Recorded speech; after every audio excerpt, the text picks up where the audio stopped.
There's no doubt that in the last 30 years, politicians of all stripes have let market forces influence more and more parts of society. But they've drawn the line at Hayek's most revolutionary idea of turning money itself over to the market. Imagine a world where we didn't have just one legal currency circulating in the economy, issued by the Bank of England, but dozens of them. Anyone, a company, a bank, a private individual, could set up their own version of the pound, and then they'd be free to compete. The market would determine how much they were worth. Hayek knew it was a crazy-sounding suggestion, even for him, but it would finally stop governments abusing the power of money. In America, one man has been trying to do just that. He's taken Hayek's most explosive idea and turned it into a reality.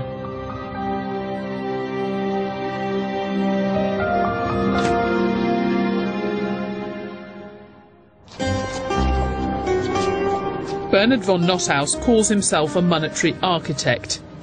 The American authorities call him a domestic terrorist. For some, what's happened to von Nothaus shows just how seriously governments take any challenge to their monopoly over money.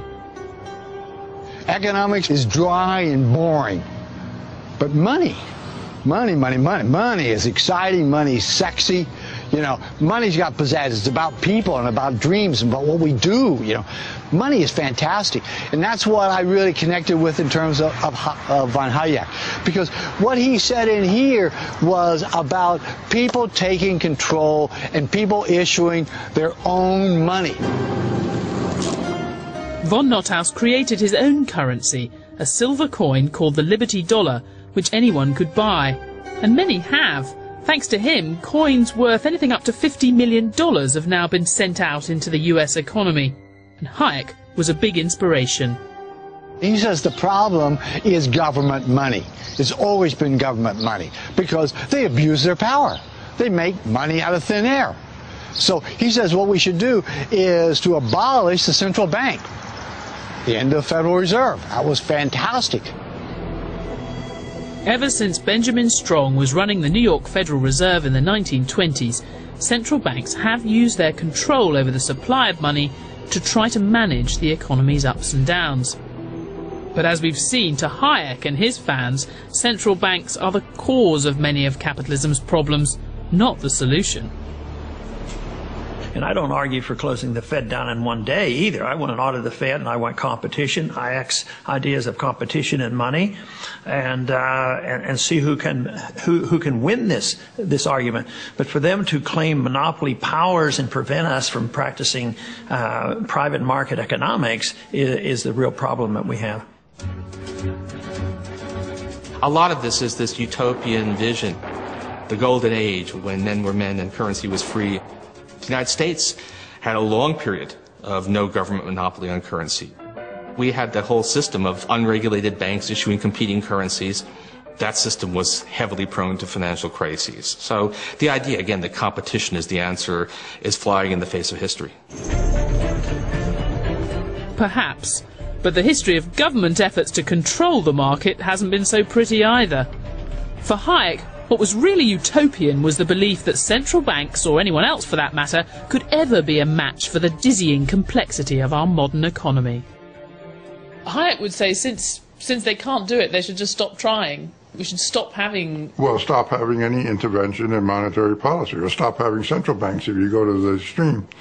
Well, that's dreaming, I think. Von Nothaus's own attempt to compete with the Federal Reserve eventually drew the attention of the American authorities. In 2007, the FBI moved in. I think they began to perceive us as a threat instead of a solution. The monetary architect behind the Liberty Dollar is talking about the U.S. government and why agents raided his Evansville world headquarters earlier this month. Von Nothaus was charged with counterfeiting U.S. currency. Giving evidence in this courthouse in North Carolina in 2011, he talked about Hayek. Well, he was relevant to my defense was because this wasn't some harebrained idea that I had thought up myself. That I pointed out that here was a well-known Nobel laureate who had talked about exactly what I had done.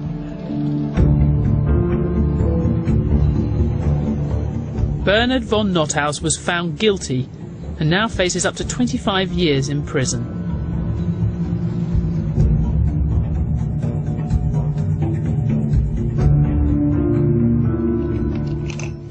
I think this was the one he was most proud of.